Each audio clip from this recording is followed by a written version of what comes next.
I want to tell you one thing, though. I don't know if I mentioned this on your program, but I predicted, and we discussed last week, that there's going to be a tremendous assault on President Trump coming. Agree. Probably come in January, because he did get the tax reform passed, and the Democrats now say, well, we got to destroy him because he may get reelected.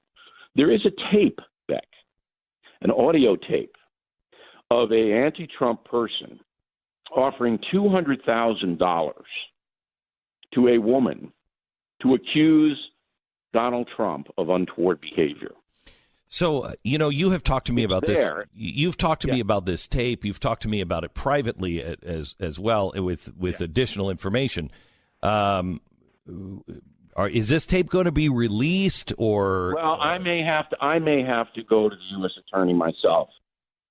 I don't want to have to do that and inject myself into the story, but I had my lawyer listen to the tape, my attorney. Right. He's listened to it. There are at least 3 crimes on the tape. So as a citizen, I may have to do this.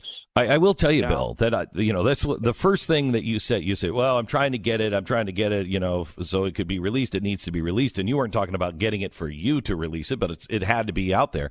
And I think the first time I said to you, if they don't, you got to bring it to the U.S. attorney. I listen. Again, it's in the hands of someone who knows the seriousness of the situation. All right. What is their hesitancy? I can't really get into that at this point, but I can tell you that Donald Trump knows about the tape, that the president knows it.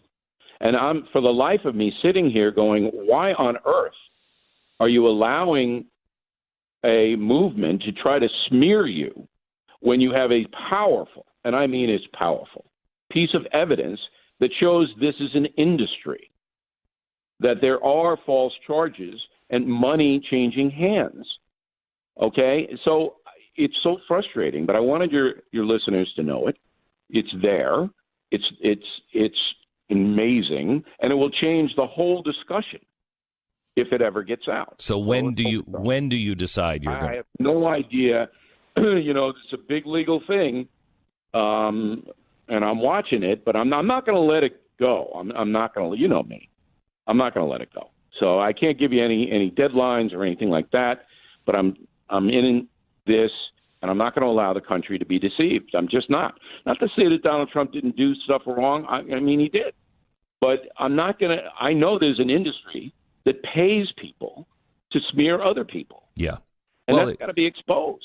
Yeah, but that doesn't mean that some of the other accusers. But no, it's just. Go ahead. Yeah, it does show that. Because I really believe, and it's not just going to be from the left. It'll be left, right. It'll be everybody. There will be people, if you can just continue to destroy people just by making an accusation, there will be people that will do it for money. And boy, would I like to say a few things on that right now, but I'm not going to with Mr. O'Reilly and here. You know it's true, and so do I, and so does every powerful person in the country. Anyway, I wanted to tell you before you kick me off the air here that I got your Christmas card. Very nice. Glenn Beck sends great Christmas cards. But I wanted to ask you, have you made your Christmas